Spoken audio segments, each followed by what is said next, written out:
de faire un peu entonnoir.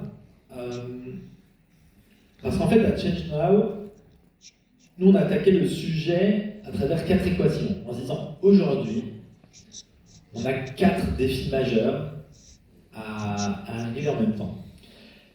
Il y a un défi qui est le défi lié au climat. Les émissions, et ça c'est finalement celui qui est le plus facilement compréhensible aujourd'hui. On émet du CO2, on réduit on réduit le CO2, on trouve on fait des projets de capture carbone à travers de la reforestation ou de l'accélération des puits de carbone naturels, etc. Voilà, ça commence à se comprendre.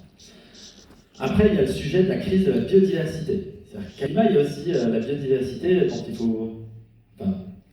il faut faire très attention à cette diversité qui aujourd'hui est fragilisée. On a perdu quasiment 70% des animaux sur Terre, etc. en très peu de temps, en 50 ans. Donc il y a une vraie attention et crise possible là-dessus. La troisième équation, c'est l'équation liée aux ressources. Aujourd'hui, on consomme quasiment 2 planètes par an. Et donc, tout simplement, tout le monde sait que ce n'est pas possible de consommer 2 planètes par an jusqu'à l'éternité. Donc, toute la question de cette équation, c'est comment est-ce qu'on fait pour réduire ça et rentrer dans la limite planétaire.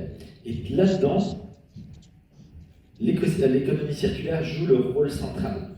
Je vais y revenir un petit peu après, parce qu'en fait, je vais y revenir après. Et puis la 4e équation, c'est celle du facteur humain. C'est-à-dire qu'en fait, cette transition, elle doit se faire sans laisser personne sur le côté de la route, sur le bord du chemin. Donc elle doit être inclusive de tous. Et puis, facteur humain, parce qu'en fait, il y a aussi une question le changement qu'on doit réaliser,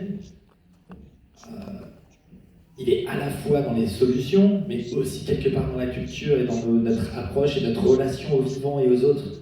C'est-à-dire tant qu'on sera toujours dans une maximisation, et ce mot maximisation, en fait, porte un peu problème, parce que quand on maximise une chose, ça veut dire qu'on oublie toutes les autres. Donc, en fait, le problème de maximisation fait que on perd les équilibres qui sont nécessaires justement à la durabilité des solutions. C'est-à-dire qu'on va faire de l'innovation, on va gagner, finalement, améliorer quelque chose pendant longtemps, mais comme on va être toujours dans le plus, en fait, on va tomber dans le même biais. Donc il y a aussi un côté culturel à changer. Bref, on a ces 4 équations, et l'économie circulaire, là où elle est vraiment particulière et forte, c'est qu'elle joue à tous les niveaux. Donc en fait, aujourd'hui, si on prend, alors, sur les ressources, c'est très clair. Si on reprend les bases de l'économie circulaire, qui sont les 4 R, qui sont alors je les connais plus en anglais, mais qui sont